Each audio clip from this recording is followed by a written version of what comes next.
Sa ngalan ng Ama at ng Anak at ng Espiritu Santo. Amen. Sumainyo ang Panginoon. At sumainyo rin. Mga kapatid, aminin natin ang ating mga kasalanan upang tayo maging marapat gumanap sa banal na pagdiriwang. Inaamin ko Sa makapangyarihang Diyos at sa inyong mga kapatid, na lubha kong nagkasala sa isip, sa salita at sa gawa, at sa aking pagkukulang. Kaya sinasamo ko sa mahal na Birheng Maria, sa lahat ng mga anghel at mga banal, at sa inyo mga kapatid, na ako'y panalangin sa Panginoong ating Diyos.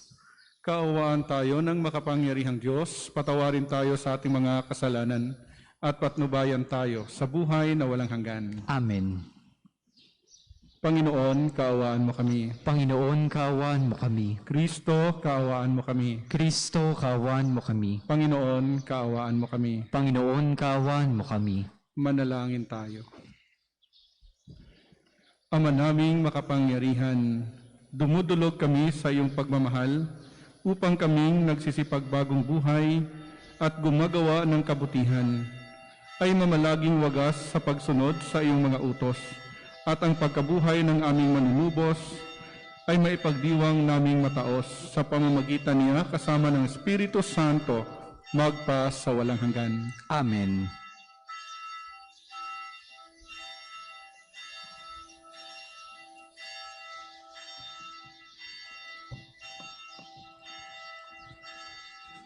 Pagbasa mula sa aklat ng Exodo. Noong mga araw na iyon, sinabi ng Panginoon kay Moises, "Balikan mo ngayon din ang mga Israelitang inalis mo sa Ehipto. Naroon at nagpapakasama. Tinalikdan nila agad ang mga utos ko. Gumawa sila ng mga guyang ginto. Iyon ang sinasamba nila ngayon at hinahandugan. Ang sabi nila ay iyon ang Diyos na nag-aalis sa kanila sa Ehipto. Kilala ako ang mga taong iyan at alam kong matigas ang kanilang ulo.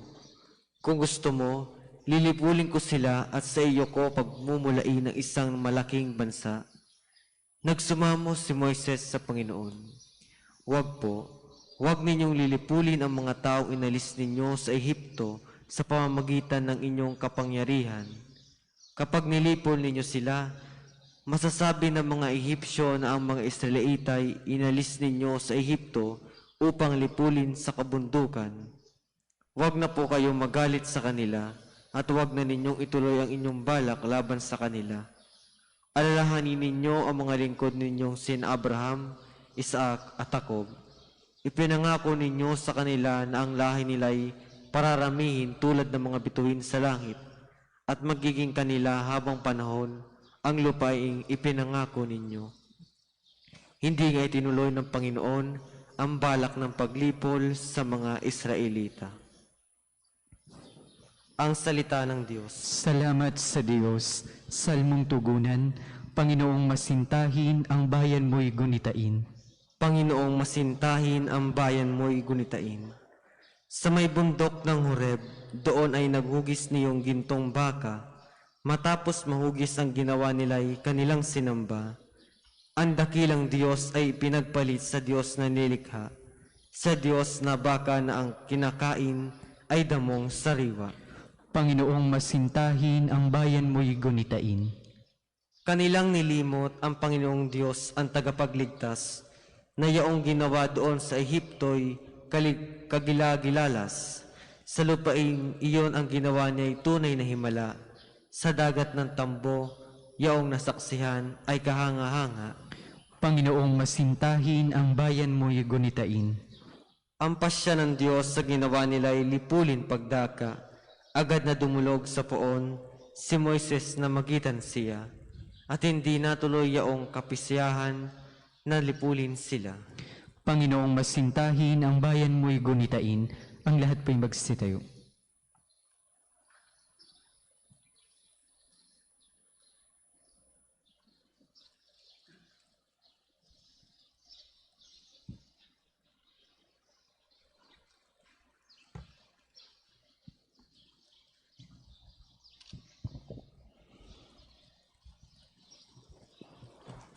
Sumainyo ang Panginoon. At sumainyo rin.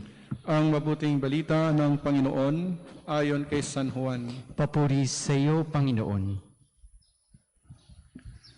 Noong panahong iyon, sinabi ni Jesus sa mga Hudyo, "Kung ako lamang ang nagpapatotoo tungkol sa aking sarili, huwag ninyong tanggapin, ngunit may ibang nagpapatotoo tungkol sa akin, at totoo ang kanyang sinasabi. Nagpasugo kayo kay Juan, at nagpatotoo siya tungkol sa katotohanan. Hindi sa kailangan ko ang patotoo ng tao. Sinasabi ko lamang ito para maligtas kayo. Si Juan ay parang maningas na ilaw na nagliwanag noon, at kayo'y sandaling nasiyahan sa kanyang liwanag. Ngunit may patotoo tungkol sa akin na higit sa patotoo ni Juan. Ang mga gawang ipinagagawa sa akin ng Ama, at siya ko namang ginaganap. Iyan ang nagpapatotoo na ako'y sinugo niya. At ang Amang nagsugo sa akin ay nagpapatotoo rin tungkol sa akin. Kailan may hindi ninyo narinig ang kanyang tinig at nakita ang kanyang anyo. Walang pitak sa inyong puso ang kanyang salita, sapagkat hindi kayo nananalig sa akin na sinugo niya.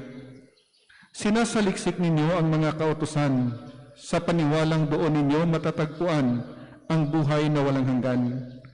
Ang mga ito ang nagpapatotoo tungkol sa akin, ngunit ayaw naman ninyong lumapit sa akin upang kayo'y magkaroon ng buhay. Hindi ako naghahangad ng parangal ng mga tao, ngunit kilala ko kayo. Alam kong wala kayong pag-ibig sa Diyos. Naparito ako sa ngalan ng aking Ama, at ayaw ninyo akong tanggapin. Kung may ibang pumarito sa kanyang sariling pangalan, siya'y inyong tatanggapin. Ang hinahangad ninyo'y ang parangal ng isa't isa, at hindi ang parangal na nanggagaling sa isang Diyos. Paano kayong makapaniniwala? Huwag ninyong isiping ako ang nagsasakdal sa Ama laban sa inyo. Si Moises na inaasahan ninyo ay siyang maghaharap ng sakdal laban sa inyo. Kung talagang pinaniniwalaan ninyo si Moises, ako'y paniniwalaan din sana ninyo, sapagkat sumulat siya tungkol sa akin. Ngunit kung hindi ninyo pinaniniwalaan ang mga sulat niya, paano ninyong paniniwalaan ang mga sinasabi ko? Ang mabuting balita ng Panginoon. Pinupuri ka namin, Panginoong Hesukristo.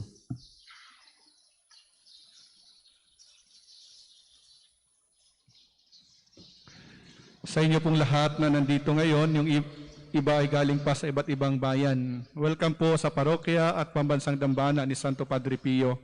Gayon din po sa mga sumusubaybay sa atin sa pamamagitan ng FB page ng Santo Padre Pio. Isang mapagpalang araw po sa inyong lahat. Mga kapatid, kung mahal mo ang isang tao, gusto mo siyang laging kausap. Pero kung hindi mo mahal, ay ayaw mo siyang kausap. Totoo po ba? Totoo. Ano? Kung mahal mo siya, gusto mo siyang laging kausap. Kapag hindi mo siya mahal, ayaw mo siyang kausap. O kahit sabihin na nating nagtatampo ka, paayaw-ayaw kang ayaw siyang kausapin. Pero sa totoo nun, gusto mo talaga siyang makausap. Di ba po? Nagtatampo ka lang. No? Kaya, alam natin na bahagi talaga ng pagmamahalan ay ang pakikipag-usap, communication. Kasi kung wala na yung communication, paano mo maipadama sa isang tao na mahal mo siya? Di ba? Either sign language or verbal communication. Mga kapatid, hindi po lingid sa ating kaalaman na mahal tayo ng Diyos. Naniniwala po ba kayo na mahal kayo ng Diyos? O, di ba? Mahal tayo ng Diyos. At dahil tayo ay mahal ng Diyos, kinakausap niya tayo. Kinakausap niya tayo. Sabi nga ni Jesus sa Ebanghelyo, hindi pa ninyo naririnig ang kanyang tinig at hindi ninyo nakikita ang kanyang anyo. Referring to God the Father. Subalit, nangungusap ang Diyos sa maraming paraan sa buhay natin. At paano po natin malalaman na kinakausap na pala tayo ng Diyos? Na may sinasabi na pala sa atin ang Diyos? Paano po natin malalaman? Ilang bagay po ang nais kong ibahagi sa inyo. Na ang Diyos ay nangungusap sa atin in many various ways. Una, nangungusap ang Diyos sa pamamagitan ng kaniyang chosen people. At narinig naman ninyo sa unang pagbasa, nangusap ang Diyos sa pamamagitan ni Moises. Lilipulin na sana ng Diyos ang mga Israelita dahil sa kanilang kasalanan. Subalit, nagsumamo si Moises at hindi na itinuloy ng Diyos. At yun din ang ginawa ni Moises, kinausap niya ang kanyang mga kababayan na lumayo na at umiwas sa kasalanan. Baka mapaparusahan pa o mapahamak pa ang kanilang buhay. No? Kasi ang mga Israelita, sa kabila ng pag-adya, no? Pagligtas sa kanila mula sa Ehipto, gumawa sila ng Diyos-Diyosan. No? At yun ang kanilang sinasamba. Akala nila yun yung mukha ng Diyos. Yun yung anyo ng Diyos. Yung golden calf. Subalit, nagalit ang Diyos sa kanila. Dahil hindi naman talaga siya yun. At sa buhay natin, nangungusap din ang Diyos sa pamamagitan ng mga taong banal, mga taong matuwid, na sila yung naging representative ng Diyos sa buhay natin. Halimbawa po, dito sa atin, sa simbahan, no? Nangungusap ang Diyos sa pamamagitan ng minister, ng pari, no? Nagpapahayag ng kanyang salita. Kahit sabihin na nating makasalanan din ang paring yan, pero ginagamit na kanyang representative, no? Na kanyang tagapagpahayag ng kanyang salita, ng kanyang kalooban. Sa tahanan, sino ba ang representative ng Diyos sa mga anak? Di ba yung magulang? Mga magulang, representative kayo ng Diyos sa inyong mga anak. Kaya magpakita ng magandang halimbawa. Mangaral ng naaayon sa kalooban ng Diyos. Kaya yung magulang na laging nagmumura ay hindi talaga pakikinggan ng kanyang anak kasi hindi na Diyos ang lumalabas sa kanyang bibig. No? Si taning na yung kalabanan ng Diyos. No?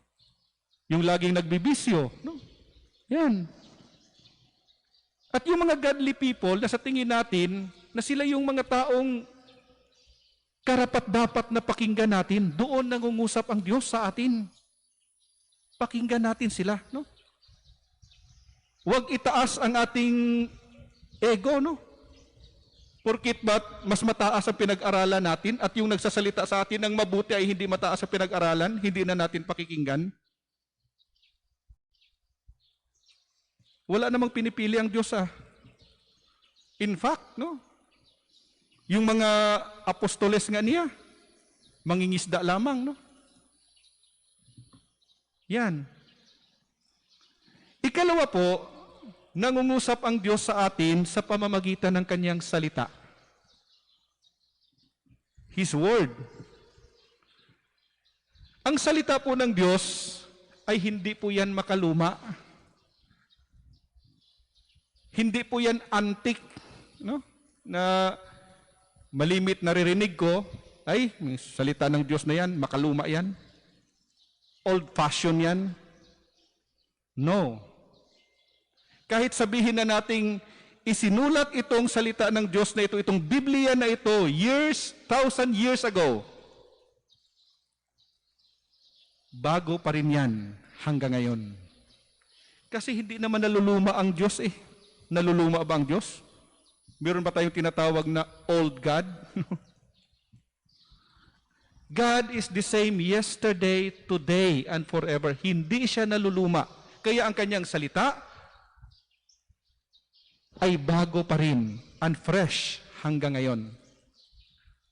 Siguro, nababago lang yung pakikitungo ng Diyos sa atin kasi nagbabago ang sitwasyon ng tao. Pero yung diwa, yung espiritu ng kanyang salita, ay yun pa rin yun. Hindi yun naluluma. Nilalapat lang ayon sa pagbabago ng sitwasyon ng tao. Kasi yung sitwasyon noon, halimbawa, Stone Age, wala naman ng Stone Age na ngayon, no? Di ba? Nilalapat lang ayon sa ating sitwasyon, pero the same ang intensyon, the same ang diwa ng salita ng Diyos. Yung utos niya ngayon, noon, ayun din ang utos niya ngayon, hindi nababago yun. Nilalapat lang sa ating sitwasyon. Yung gusto niya noon, yun din ang gusto niya para sa atin ngayon. Hindi nababago yun. Kaya laging new. Because God, our God, is the God of the present time. And He is also the God who knows our future. Yan. At ang higit pa dito, nangungusap ang Diyos sa atin sa pamamagitan ni Jesus Christ, ng kanyang bugtong na anak.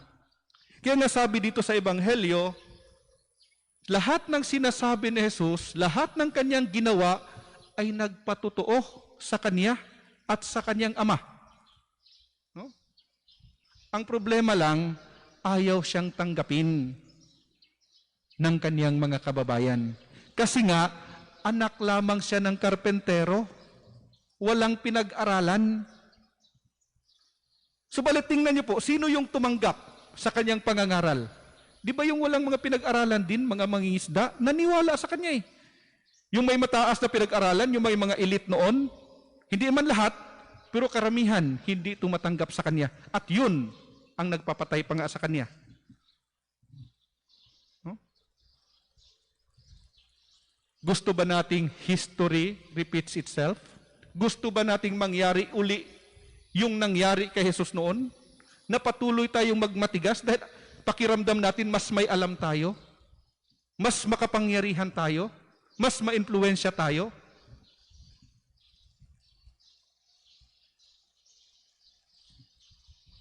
Pwede po tayong magbago.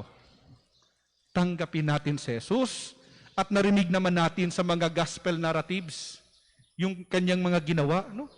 Nagpapagaling ng mga may sakit, bumubuhay ng mga patay, lahat ng yan ay gawain ng Diyos na dapat nating paniniwalaan sa buhay natin. So kung meron man tayong kahilingan sa Diyos, no? Tingnan na lang natin yung nakaraan natin, kung paano niya tayo iniligtas at biniyayaan noon. So kung ginawa niya sa atin noon yon, gagawin niya uli sa atin ngayon. Ang mahalaga lang, tanggapin natin ang kanyang pangungusap sa atin, ang kanyang mga sinasabi sa atin, sa pamamagitan ng kanyang mga chosen people, sa pamamagitan ng kanyang salita, at sa pamamagitan ni Jesus Christ Himself. Amen. Para sa mga maghahandog ng sobre, pakihulog na lamang po sa buslo.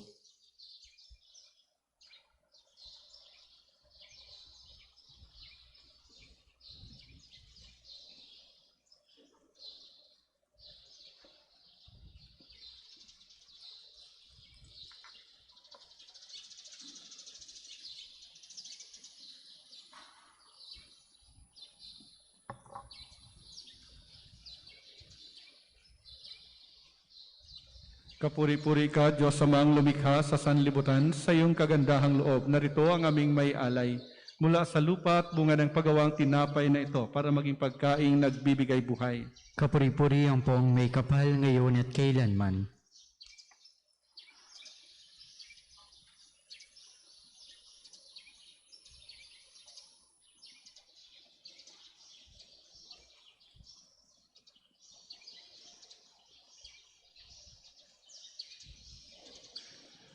Kapuri-puri ka, Diyos amang lumikha sa sanlibutan, sa iyong kagandahang loob, narito ang aming may alay.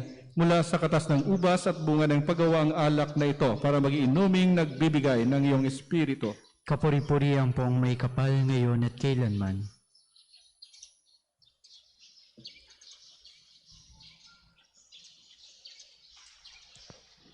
Ang lahat po'y magsitayo. Manalangin kayo mga kapatid upang ang paghahain natin ay kalugdan ng Diyos sa mga makapangyarihan. Tanggapin nawa ng Panginoon itong paghahain sa iyong mga kamay, sa kapurihan niya at karangalan sa ating kapakinabangan at sa buong sambayaniyang banal. Isama din po natin sa misang ito ang panalangin para sa kagalingan ni Marivic Saba. Ama naming lumikha, sa aming paghahain ng mga alay na ito, kami naway dalisayin sa aming kahinaan at patibayin nawa sa iyong kakayanan.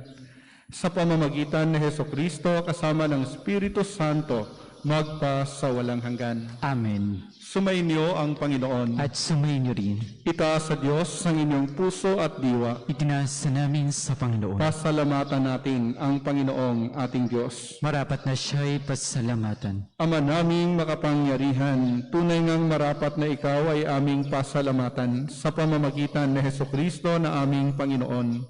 Sa aming kusang pagtitiis ng hirap, tinutulungan mong aming maitumpak ang kinamihas ng pagsalungat sa pananagutang iyong iniatas. Sa aming pagtulad sa anak mong mahal na nagpakasakit para sa tanan, ang pagsisikap nami iyong kinalulugdan at ang pagpapakabuti nami iyong ikinararangal. Kaya kaisa ng mga anghel na nagsisiawit ng papuri sa iyo nang walang humpay sa kalangitan, kami nagbubunyi sa iyong kadakilaan. Santo, Santo, Santo, Panginoong Diyos sa mga hukbo, napupuno ang langit at lupa ng kadakilaan mo, o sana sa kaitaasan. Pinagpalang na paririto sa ngalan ng Panginoon, o sana sa kaitaasan. Kung hindi kayang lumuhod ay manatiling nakatayo na may paggalang. Ama naming banal, ikaw ang bukal ng tanang kabanalan. Kaya't sa pamamagitan ng iyong Espiritu, gawin mong banal ang mga kaloob na ito upang para sa amin maging katawan at dugo ng aming Panginoong Hesukristo. Bago niya pinagtiis ang kusang loob na maging handog, hinawakan niya ang tinapay, pinasalamatan kaniya, pinaghati-hati niya iyon, iniabot sa kanyang mga alagad at sinabi, "Tanggapin ninyong lahat ito at kanin. Ito ang aking katawan na ihahandog para sa inyo."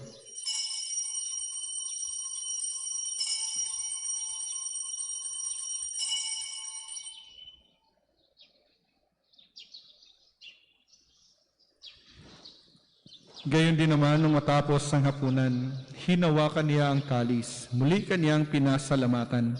Iniabot niya ang kalis sa kaniyang mga alagad at sinabi, "Tanggapin ninyong lahat ito at inumin. Ito ang kalis ng aking dugo, ng bago at walang hanggang tipan.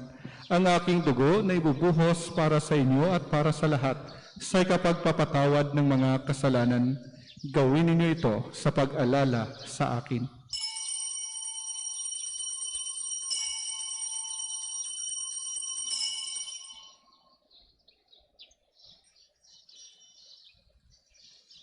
Ipagbunyi natin ang misteryo ng pananampalataya. Si Kristo'y namatay, si Kristo'y nabuhay, si Kristo'y babalik sa wakas ng panahon.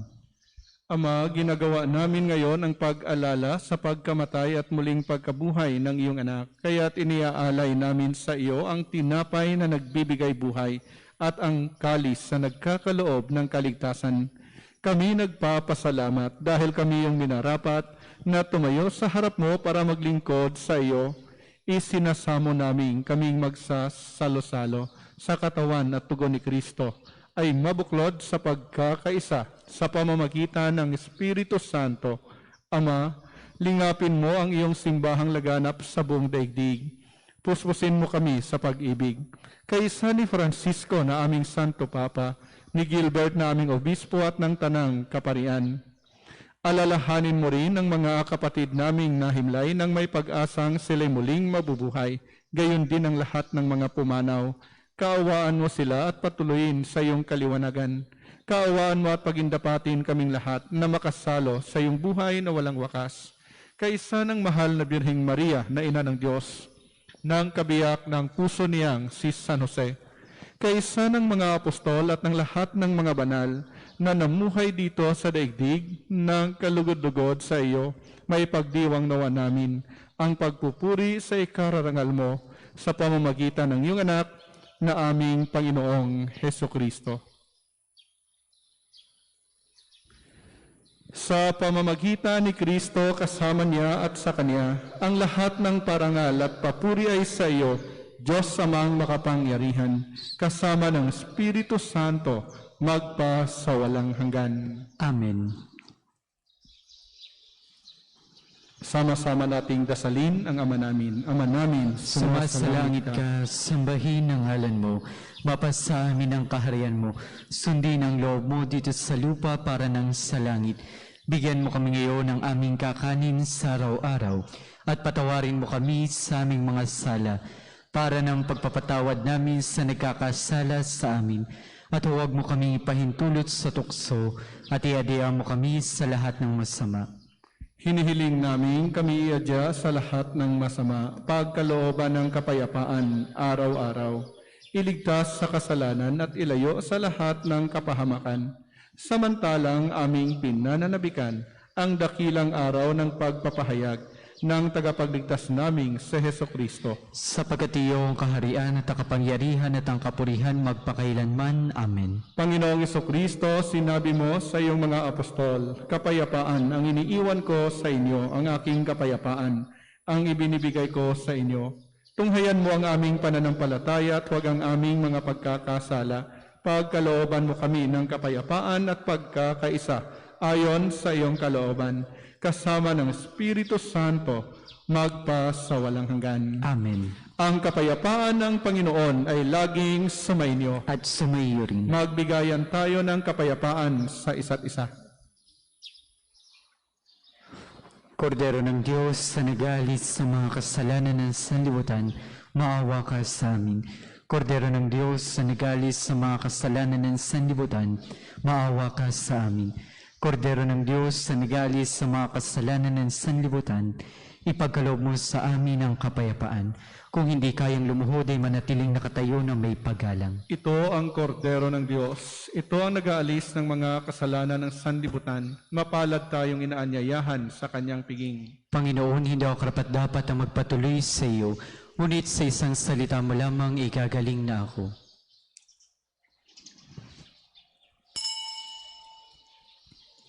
Magpapahayag tayo ng pananampalataya sa katawan ni Kristo na ating tatanggapin sa pamamagitan ng sabay-sabay na pagsagot ng amen.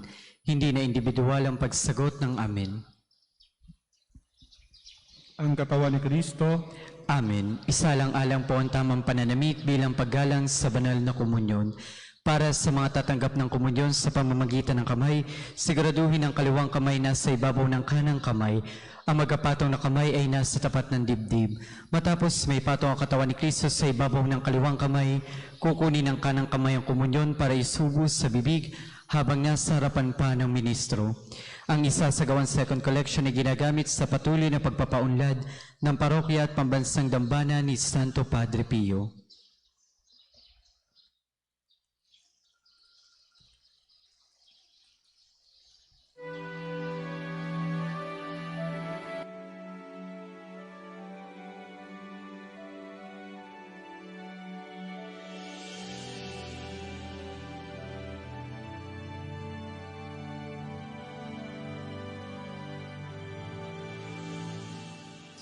Teach us, we pray, humility of heart, so that we may be among the humble to whom the Father in the gospel promised to reveal the mysteries of his kingdom. Obtain for us the eyes of faith that will help us recognize in the poor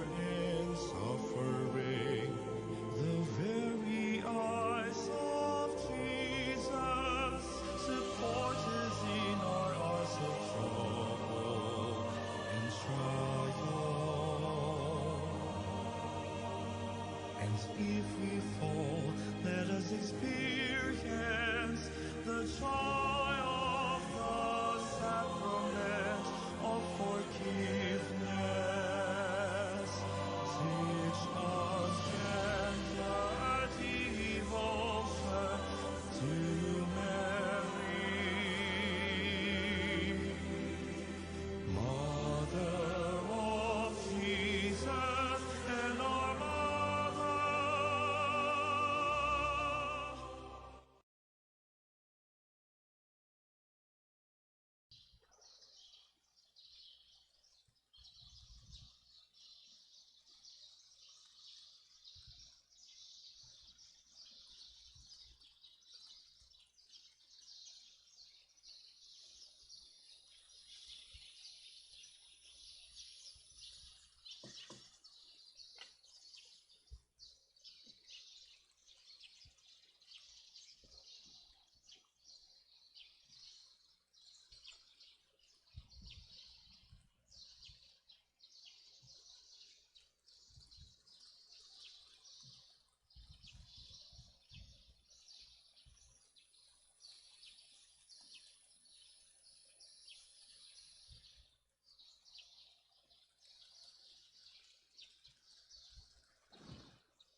Ang lahat po'y magsitayo.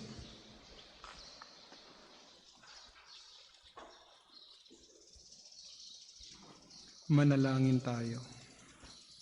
Ama naming mapagmahal, ang tinanggap naming banal na pakikinabang ay siya nawang magpalaya sa amin sa kasalanan upang ang dinadala namin sa budhi ay gumaan at ang ganap na kagalingan ay aming makamtan. Sa pamamagitan ni Hesukristo kasama ng Espiritu Santo, magpa sa walang hanggan. Amen. Para po sa mga sa kanilang tahanan na hindi nakatanggap ng komunyon sa parang sakramental, ating pong dadasalin ang panalangin sa espiritual na pakikinabang. Panginoong Hesus, ako'y naniniwala na ikaw ay nasa kabanal-banalang sakramento. Iniibig kita ng higit sa lahat at inanasa kong tanggapin ka sa aking kaluluwa, sapagkat sa mga sandaling ito, hindi kita matatanggap sa sakramento. Tumuli ka sa Espiritu sa aking puso, niyayakap kita na parabang naririto ka na, at iniaalay ko ng buong buo ang sarili para sa iyo. Huwag mong hayaang mawalay ako sa iyo. Amen. Panalangin ng pagtitiwala kay Santo Padre Pio, tayo pong lahat. O pinagpalang Santo Padre Pio ng Pietrelcina, ang santo na makabagong milenyo, ikaw ay aming kaibigan, tagapagaliw ng aming kaluluwa at takbuhan naming mga makasalanan. Naunawaan mo kami ng lubusan, sapagkat batid mo kung anong kahulugan ng pagdurusa. Sa iyo ay aming pinagkakatiwala ang aming buong pagkatao at gayon din ang aming mga mahal sa buhay. Sa iyo ay aming pinagkakatiwala ang aming kaluluwa upang aming makayanang batahin ang mga hirap at sakit sa aming mga puso. Sa iyo ay aming pinagkakatiwala ang kahilingang iharap ang aming mga kaluluwa sa mahal na Birhen upang makamit namin ang walang hanggang kaligtasan mula sa Panginoon. Sa iyo ay aming pinagkakatiwala ang aming pagsusumamo na kami pamagitan sa makapangyarihang Diyos upang aming makamtan ang mga biyayang tunay po naming hinihiling.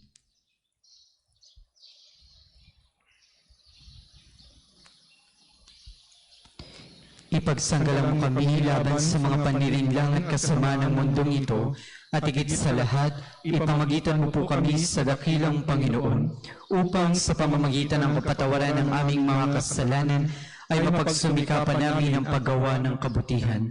Luwalhati sa Ama, sa Anak at sa Espiritu Santo, Kapara nung una, ngayon at magpa sa walang hanggan. Amen. luwalhati sa Ama, sa Anak at sa Espiritu Santo, Kapara nung una, ngayon at magpa sa walang hanggan. Amen. luwalhati sa Ama, sa Anak at sa Espiritu Santo. Kapara nung una, ngayon at magpa sa walang hanggan. Amen.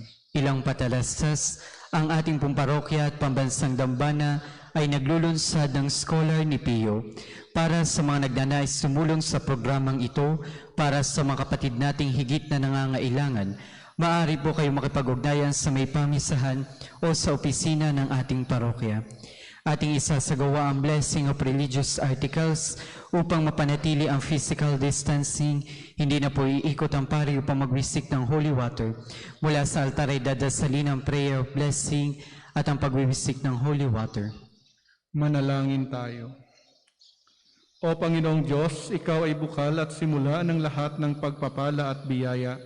Ibuhos mo ang iyong bendisyon sa mga kasangkapang ito ng panalangin at mga kagamitan na nagpapaalaala ng iyong kabutihan, pagmamahal at kabanalan sa aming lahat, upang ang lahat na dumulog at magdasal sa mga kasangkapang ito ng panalangin ay magtamo ng iyong awa at biyaya. Loobin mong tularan nila ang kabanalan at aral ng Panginoon at mga santo. Amen.